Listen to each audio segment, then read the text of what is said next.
اعوذ باللہ من الشیطان الرجیم بسم اللہ الرحمن الرحیم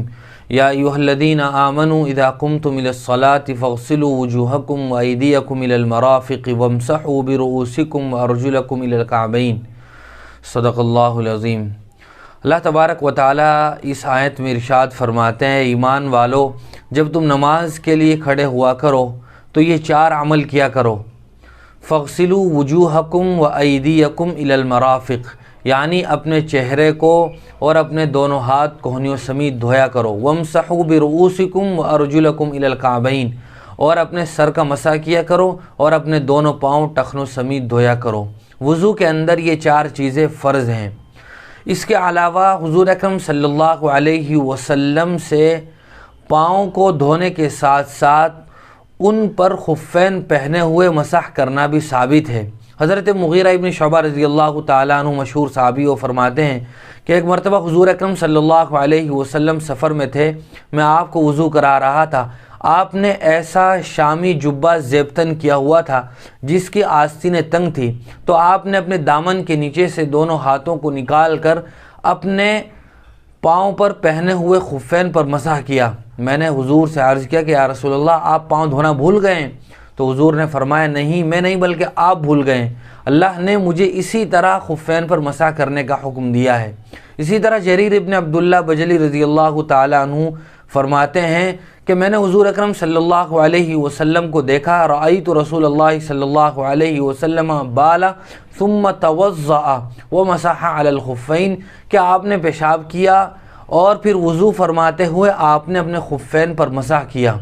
خفین یعنی ہمارے یہاں جن کو چمڑے کے موزے کہا جاتا ہے، ان پر مسح کرنا یہ حضور سے تواتر کے ساتھ ثابت ہے۔ حسن بصری رحمۃ اللہ علیہ فرماتے ہیں کہ میں نے 70 صحابہ اکرام کو دیکھا ہے کہ جنہوں نے خفین پر یعنی چمڑے کے موزوں پر مسح کیا ہے۔ امام اعظم ابو حنیفہ نعمان ابن ثابت، جن کی مسائل میں ہم تقلید کرتے ہیں، جن کو فالو کرتے ہیں، وہ فرماتے ہیں کہ جب تک مجھ پر روشن کی طرح یہ مسئلہ واضح نہیں ہو گیا تب تک میں نے خفین پر مسح کرنے کا حکم نہیں دیا۔ گویا یہ بات تواتر اور شہادت کے ساتھ ثابت ہے کہ خفین پر مسح کرنا یہ حضور سے ثابت ہے، ورنہ اصل حکم تو دونوں پاؤں کو وضو میں دھونے ہی کا ہے۔ بہت سے لوگ یہاں بھی افراط اور تفرید کا شکار ہیں۔ بہت سے لوگ تو یہ کہتے ہیں کہ خفین پر مسح ہو ہی نہیں سکتا، جیسا کہ شیعہ میں ایک فرقہ امامیہ ہے۔ بعض لوگ اس حد تک آگے بڑھے ہوئے ہیں کہ وہ خفین یعنی چمڑے کے موزوں کے ساتھ ساتھ ان موزوں پر بھی مسح کر لیتے ہیں جو اون کے یعنی کپڑے کے بنے ہوئے موزے ہیں یا نائلون کے موزے ہیں، ان پر بھی مسح کو جائز سمجھتے ہیں۔ حالانکہ اعتدال والا اور صحیح اور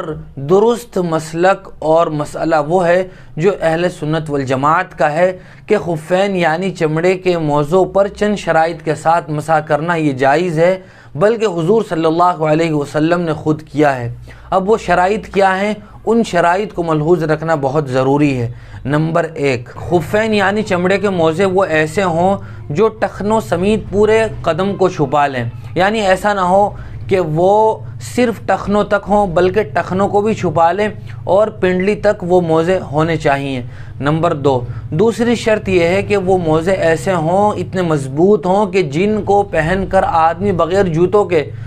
3-4 کلومیٹر تک آسانی سے چل سکے اور وہ موزے نہ پھٹیں، اتنے مضبوط وہ موزے ہونے چاہیے۔ نمبر 3، وہ موزے ایسے ہوں کہ جو بغیر باندھے بھی ہمارے پاؤں پر رک سکیں، ایسے وہ موزے ہونے چاہیے۔ نمبر 4، وہ موزے اتنے دبیز یعنی موٹے ہوں کہ جب ہم ان پر مسح کریں تو مسح کرتے ہوئے پانی اندر نہ پہنچے، ایسے دبیز موٹے موزے ہونے چاہیے۔ نمبر 5، خفین یعنی وہ چمڑے کے موزے زیادہ پھٹے ہوئے نہ ہو، یعنی 1 انگلی کے برابر یہ چھوٹی انگلی جو ہے اس کے برابر یا 2 انگلیوں کے برابر یا 3 انگلیوں کے برابر تک بھی اگر موزے پھٹے ہوئے ہیں تو ان پر مسح کی گنجائش ہے، لیکن اگر اس سے زیادہ کوئی موزہ پھٹ گیا ہے تو پھر اب اس پر ہم مسح نہیں کر سکتے ہیں۔ نمبر 5، ان موزوں یعنی خفین کو آدمی نے طہارت کاملہ کے بعد پہنا ہو۔ اس کا مطلب یہ ہے کہ آدمی پر غسل واجب نہ ہو، ایسا نہ ہو کہ آدمی پر غسل واجب ہے اور وہ اسی حالت میں خفین کو پہن لے، نہیں، بلکہ آدمی پاک ہو،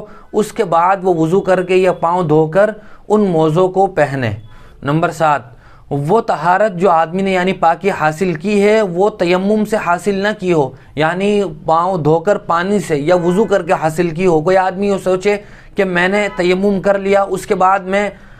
موزے پہن لوں، خفین پہن لوں، تو یہ درست نہیں ہوگا، بلکہ وضو کے بعد یا پاؤں دھو کر پاکی کی حالت میں پہننا یہ ضروری ہوگا۔ ان تمام شرائط کو ملحوظ رکھتے ہوئے کوئی آدمی خفین پہن کر ان پر مسح کرنا چاہے تو یہ بالکل جائز ہے۔ دوسری بات یہ ہے کہ ان خفین پر مسح کرنے کا طریقہ کیا ہے۔ یاد رکھنا چاہیے کہ دونوں ہاتھوں کی انگلیوں کو پانی میں تر کر کے موزوں پر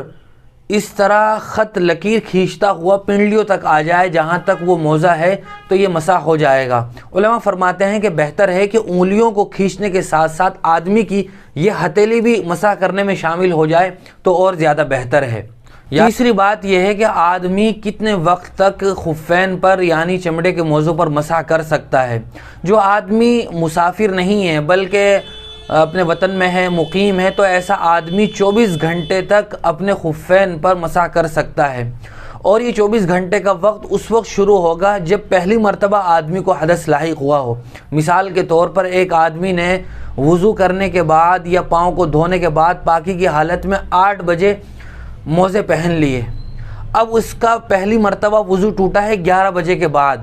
تو اس آدمی کے 24 گھنٹے کا وقت وہ 11 بجے کے بعد سے شروع ہوگا، اس وقت سے شروع نہیں ہوگا جتنے بجے یعنی 8 بجے جب اس نے یہ موزے پہنے تھے، بلکہ پہلی مرتبہ پہننے کے بعد جب حدث لاحق ہوگا، وضو ٹوٹے گا، اس کے بعد سے جب آدمی یہ مسح کرنا شروع کرے گا وہاں سے 24 گھنٹے کا آغاز ہوگا۔ اور جو آدمی مسافر ہو، سفر شرعی پہ چل رہا ہو،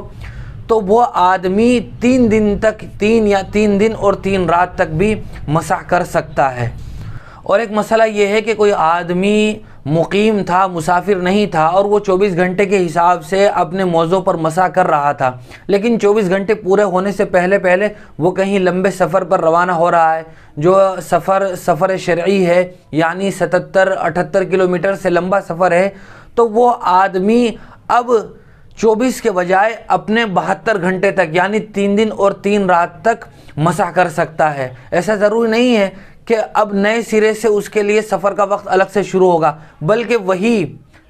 24 گھنٹے کے بیچ میں اگر اس کا سفر شروع ہو گیا ہے تو وہ اب آگے 72 گھنٹے تک انہی موزوں پر مسح کر سکتا ہے، پاؤں دھونے کی ضرورت نہیں ہے۔ اسی کے ساتھ دوسرا مسئلہ یہ بھی ہے کہ کوئی آدمی سفر شرعی میں تھا، یعنی وہ 72 گھنٹے کے حساب سے اپنے موضوع پر مسح کر رہا تھا، لیکن 72 گھنٹے پورے ہونے سے پہلے ہی وہ آدمی مقیم ہو گیا، اس کا سفر پورا ہو گیا، تو یہ آدمی اب 24 گھنٹے کے حساب سے عمل کرے گا، یعنی 24 گھنٹے پورے ہونے پر یہ آدمی موزوں کو نکال کر اپنے پاؤں کو دھوئے گا یا نئے سرے سے اپنے موزوں پر مسح شروع کرے گا جب وہ آدمی 72 گھنٹے سے پہلے ہی مقیم ہو گیا، تو 24 گھنٹے کا اعتبار ہوگا۔ موزوں پر مسح ان تمام تر چیزوں سے ٹوٹ جاتا ہے جن چیزوں سے آدمی کا وضو ٹوٹ جاتا ہے، مثال کے طور پر پیشاب سے، پاخانے سے، منہ بھر کر الٹی ہو جانے سے، خون نکل جانے سے، جن چیزوں سے وضو ٹوٹ جاتا ہے ان چیزوں سے مسح بھی ٹوٹ جاتا ہے۔ جب آدمی دوسری بار وضو کرے گا تو پھر وہ اپنے خفین پر مسح بھی کرے گا۔ بہت سی مرتبہ ایسا ہوتا ہے کہ خفین یعنی چمڑے کا موزہ کئی جگہ سے الگ الگ پھٹ جاتا ہے، تو اس کا مسئلہ یہ ہے کہ اگر ہم ان تمام تر پھٹی ہوئی جگہ کو ملائیں، اگر ملنے سے وہ 3 چھوٹی انگلیوں سے زیادہ جگہ میں ہو جائے گا تو پھر ان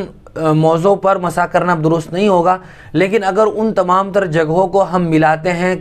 اور ہم اندازہ لگاتے ہیں تو وہ 3 چھوٹی انگلیوں سے کم جگہ ہی ہے تو بھی ان پر مسح کرنا درست ہے اور ان پر مسح ہو سکتا ہے، جائز ہے۔ خفین یعنی چمڑے کے موزوں پر مسح کرتے ہوئے ان تمام تر مسائل کو ذہن میں رکھنا ضروری ہے۔ اللہ تعالی ہم سب کو عمل کی توفیق نصیب فرمائے۔